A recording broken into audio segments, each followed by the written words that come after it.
Jean-José Paco, bonjour. Bonjour. Alors vous êtes le directeur d'Agier Charmy New Technology. Et qu'est-ce que cela vous procure finalement, ce sentiment d'avoir reçu le prix de l'innovation? Vous aviez aussi reçu l'écolabel de Meyrin. Ce prix, qu'en est-il? Alors écoutez, c'est une joie immense. Enfin, c'est super, quoi. C'est génial pour toute l'équipe. L'équipe, ça récompense son travail. On célèbre relativement peu souvent les choses parce qu'on a beaucoup de travail à faire. Mais là, vraiment, c'est fantastique pour l'équipe, pour tout ce qui a été réalisé. Et vous liez ça avec l'écolabel, je trouve intéressant parce que je pense qu'il y a là les deux responsabilités importantes d'une entreprise, à savoir être dans un domaine dans lequel, effectivement, il y a un marché. Ça, c'est la partie innovation. Et puis l'autre partie, d'avoir une responsabilité sociale, ce qui est quand même un élément important, moteur pour les gens et puis pour l'environnement dans lequel nous sommes actifs. Agier Charmy New Technology a été un moment, on le sait, proche de la fermeture avant de créer finalement une quarantaine d'emplois. Une résurrection que vous devez justement à ce côté innovant. Alors l'innovation, c'est beaucoup de transpiration. Je voulais dire ça en entrée parce qu'on a toujours en tête toutes les idées qu'il s'agit de développer. Mais en fait, une fois qu'on a choisi les bonnes, et ça c'est la partie certainement principale, après il y a énormément de travail, de concentration pour vraiment faire aboutir les choses qu'on souhaite ou qu'on pense être profitables pour l'entreprise. Ce que je veux surtout dire, c'est que notre chance a été aussi de faire partie du groupe GF, qui est un groupe schaffhausois, qui existe depuis 1802, c'est-à-dire plus de 200 ans.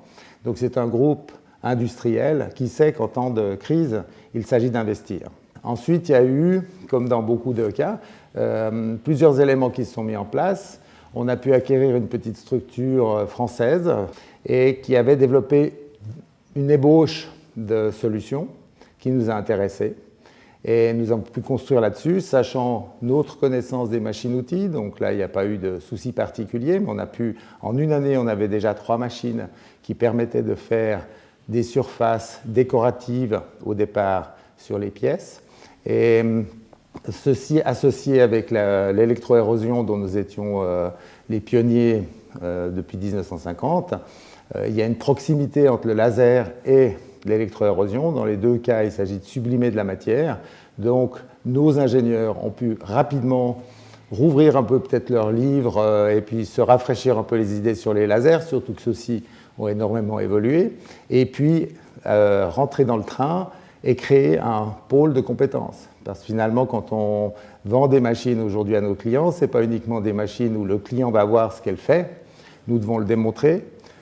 Nos clients viennent nous voir, nous, Suisses, plus cher que certainement quelques concurrents, parce que nous avons une expertise. Donc il a fallu très rapidement construire cette expertise. Et on parlait d'innovation avant. Je pense que la source d'innovation, il faut aller la chercher chez les clients et voir non seulement chez nos clients directs, mais chez les clients de nos clients. Je prends l'exemple, nous faisons travailler avec des moulistes. Les moulistes font par exemple des moules de tableau de bord. Mais en fait, il faut peut-être aller voir quand même ce que nous avons fait. Il faut aller voir Audi, il faut aller voir BMW, il faut aller voir Opel, leur montrer ce qui est possible, potentiel de faire, et ensuite développer avec nos clients les façons, les méthodes, les procédures afin de réaliser ça sur les pièces. Donc l'innovation, c'est vraiment un travail où on est tous partenaires finalement pour faire aboutir quelque chose. Si nos clients font de l'argent, nous faisons de l'argent. Nos clients nous alimentent par des questions répétées et c'est ce qui nourrit notre continuité dans le développement. Agier Charmy New Technology a aussi collaboré de près pour cette innovation avec les HES au niveau local. Est-ce que ce type de partenariat, selon vous, est une des forces de notre région? Absolument, parce que quand vous êtes dans des technologies de pointe, tout n'est pas encore spécifié, tout n'est pas encore extrêmement clair. Donc quand nous avons des besoins, par exemple des besoins pour mesurer des choses qu'on n'avait jamais mesurées auparavant, pour lesquels nous n'avons par exemple pas les appareils, alors d'abord l'EPIA, l'université ou autres possèdent ces appareils, possèdent aussi des gens qui savent les utiliser, et il y a aussi cet échange avec ces spécialistes, une fois qu'on a fait des mesures, de savoir qu'est-ce qu'elles disent ces mesures. Et on était dans de la décoration. Dans la décoration, c'est quelque chose qui est très difficile à cerner.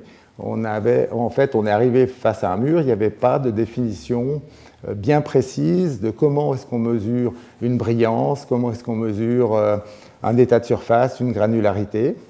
Et grâce à notre travail avec les universités proches, nous avons été chercher un certain nombre de nouvelles mesures qui sont connues au niveau académique, mais qui n'étaient pas du tout employées dans l'industrie et que nous appliquons maintenant pour notre travail.